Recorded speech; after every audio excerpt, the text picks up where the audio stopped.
नमस्कार बंधुरा एसके रान्नाघरे आपनादेर सबाइके स्वागत जानाई। आज के आपनादेर संगे आमी ऑरेंज केकेर रेसिपि शेयर करब।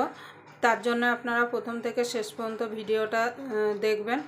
आशा करी आपनादेर भालो लागबे। यदि एई ऑरेंज केकेर रेसिपिटा आपनादेर भालो लेगे थाके ताहले अवश्यई एकटा लाइक करबेन। आर जारा एखोनो पर्यन्त आमार चैनलटा सबस्क्राइबार करेननि प्लिज सबस्क्राइबार करे नेबेन और पाशेर बेल आइकनटी अवश्यई बाजिए देबेन आमि जखन नित्य नतुन रेसिपि आपलोड करब सबार आगे पाওয়ার জন্য। তাহলে চলুন केकटा शुरू करा जाए। आमी केक बानानोर जन्य एखाने 4टे लेबू निये निয়েছি। एखाने 4टे लेबू लागबे ना, 2টো लेबू लागबे। आमी একটা लेबू থেকে এই গায়ের অরেঞ্জ চোকলাটা বার করে নেব। শুধু অরেঞ্জটাই নিতে হবে, সাদাটা নিলে কিন্তু তিতা হয়ে যাবে। আমি আগের থেকে কমলা লেবুগুলো পরিষ্কার করে ধুয়ে পুছে রেখেছি। এবার আমি এরকম একটা গেটারে, ছোট একটা গেটারের সাইজে এই অরেঞ্জ জেসটা বার করে নেব। এইভাবে আমি শুধু অরেঞ্জটাই নিতে হবে। এইভাবে বেশি লাগবে না, 1 চামচ মতো হলেই হয়ে যাবে। দেখুন বন্ধুরা, এখানে আমি অরেঞ্জ জেসটা বার করে নিয়েছি। আমি এরকম একটা বাটির মাপ করে সব কিছু নেব। আপনারা যাতেই করেন না কেন যে কোনো একটা কিছু মাপ করে আপনারা সব কিছু নেবেন, তাহলে কিন্তু কেকটা পারফেক্ট হবে। দেখুন বন্ধুরা, আমি কমলা লেবু দুটো কেটে কমলা লেবু থেকে রসটা বার করে নেব। আপনারা চাইলে কোয়া ছাড়িয়ে মিক্সির মধ্যে দিয়েও রসটাকে বার করে নিতে পারেন, কিংবা যদি রস বার করার যদি আপনাদের মেশিন থাকে সেটা দিয়েও আপনারা বার করে নিতে পারেন। আমি এইভাবে চিপড়ে রসগুলো বার করে নেব একটা বাটির মধ্যে দিয়ে। এটা ছাঁকনির সাহায্যে ছেঁকে নেব যাতে দানাগুলো সব আলাদা হয়ে যায়। এইভাবে সব লেবুর রসগুলো বার করে নেব। দেখুন বন্ধুরা, এখানে আমার কমলা লেবুর রসটা বার করা হয়ে গেছে। এবার আমি ছেঁকে নেব।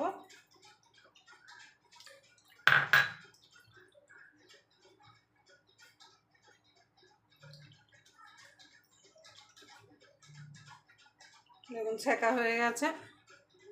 দেখুন বন্ধুরা, হাফ বাটি আমার অরেঞ্জ জুস হয়েছে। দেখুন বন্ধুরা, আমি এই বাটির মাপে সব কিছু নেব বলে এই জন্য এই বাটির মাপে আমি হাফ বাটি চিনি নিয়ে নিয়েছি। এবার চিনিটাকে আমি একদম গুঁড়ো করে নেব।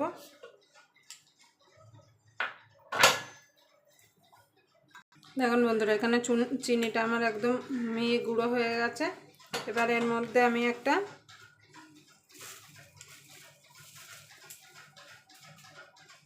ডিম দিয়ে দেব। আপনাদের যদি ফ্রিজে থাকে মিনিমাম 1 ঘন্টা আগে ডিমটাকে বার করে রাখবেন।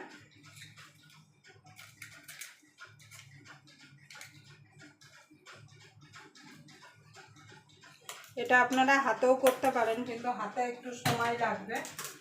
আর যদি আপনারা এরকমভাবে মিক্সিতে করেন তাহলে বেশি সময় লাগবে না। একটা বেশ ভালো মতো ফোম টাইপের হলে তারপরে এটাকে বন্ধ করতে হবে। দেখুন বন্ধুরা, আমার এখানে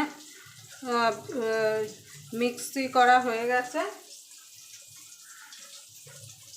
যদি কোনো ভুল হয়ে থাকে তার জন্য ক্ষমা চেয়ে নিচ্ছি আগের থেকে। আমি এরকম একটা বোল নিয়ে নিয়েছি। এবার এর মধ্যে আমি পুরো ঢেলে দেবো ব্যাটারটা, যে চিনি আর ডিমের যে মিক্সিটা করেছিলাম সেটা ঢেলে দেবো।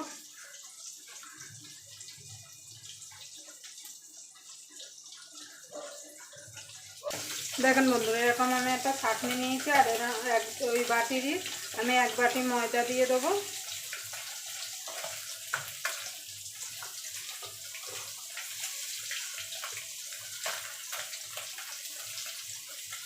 হাফ চামচ বেকিং পাউডার দিয়ে দেবো।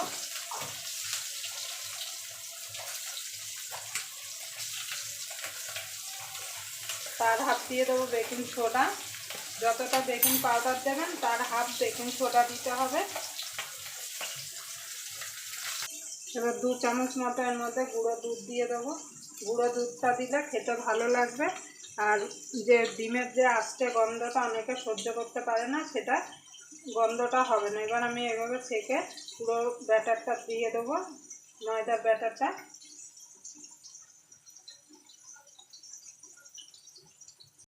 এবার আমি এরকম একটা হ্যান্ড ব্রাশের সাহায্যে সব মিশিয়ে নেব।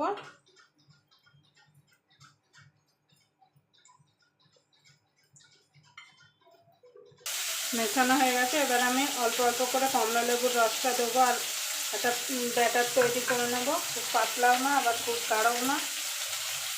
আপনারা একসঙ্গে কমলা লেবুর রসটা দেবেন না, তাহলে কিন্তু ব্যাটারটা পাতলা হয়ে গেলে কিন্তু কেকটা ভালো হবে না।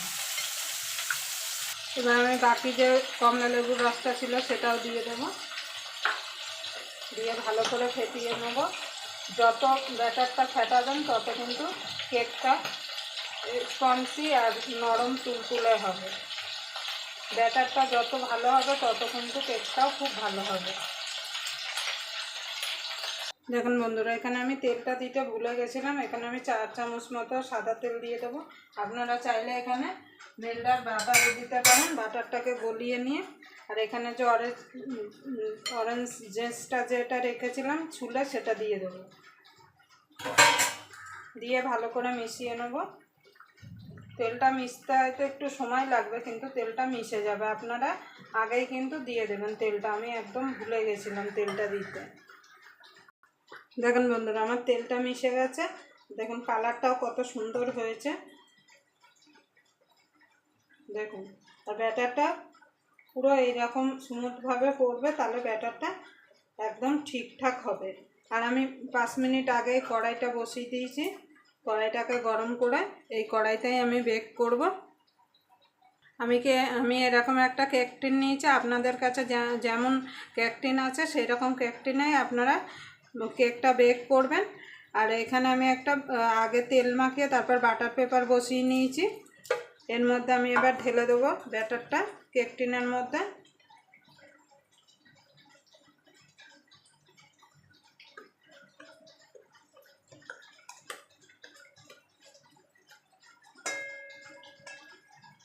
এখন বন্ধুরা, আমি কড়ার মধ্যে একটা স্ট্যান্ড বসিয়ে দিয়েছি। এবার আমি একটুখানি এইভাবে ট্যাপ ট্যাপ করে দেবো, যদি ভিতরে কোনো বাবলস থাকে তাহলে বেরিয়ে যাবে।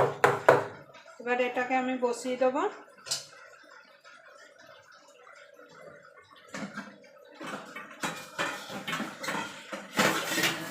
এবার বসিয়ে ঢাকা দিয়ে দেবো। এর উপরে আরেকটা চাপা আমি দেব। এরকম একটা আমি গামলা দিয়ে দেবো, দিয়ে এটাকে 40 মিনিট আমি বেক করে নেব, মিডিয়াম টু লোতে রেখে। দেখুন বন্ধুরা, আমার কেকটা রেডি হয়ে গেছে। দেখুন পুরো একদম এক ফোঁটাও পুরো ফেস বেরাচ্ছে। এবার ঠান্ডা হলে আমি কেটে আপনাদের দেখাবো। দেখুন বন্ধুরা, ঠান্ডা হয়ে গেছে। এবার আমি সাইডগুলো ছাড়িয়ে নেব। আর দেখুন কালারটা কত সুন্দর হয়েছে। এবার আমি এরকম একটা প্লেট নিয়েছি, এই প্লেটের মধ্যে আমি এবার ঢেলে নেব। দেখুন বন্ধুরা, কতটা নরম হয়েছে আর কালারটাও কত সুন্দর হয়েছে। দেখুন, দেখুন একটু গরম আছে। দেখুন, আবার আপনাদের সঙ্গে কোনো নতুন রেসিপি নিয়ে দেখা হবে। ততক্ষণ পর্যন্ত আপনারা সুস্থ থাকবেন, ভালো থাকবেন। নমস্কার।